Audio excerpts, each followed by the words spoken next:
தம் அடிக்கிற ஸ்டைல பார்த்து தனலட்சுமி விரும்பிச்சுன்னா ரம் அடிக்கிற ஸ்டைல பார்த்து ராக்கம்மா விரும்பிச்சுன்னா கண்ணடிக்கிற ஸ்டைல பார்த்து கவிதை புள்ள விரும்பிச்சுன்னா சிரிச்சு பேசு ஸ்டைல பார்த்து சின்ன பொண்ணு விரும்பிச்சு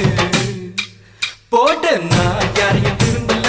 எனக்கு யாரையும் பிடிக்கல நான் யாரையும் விரும்பல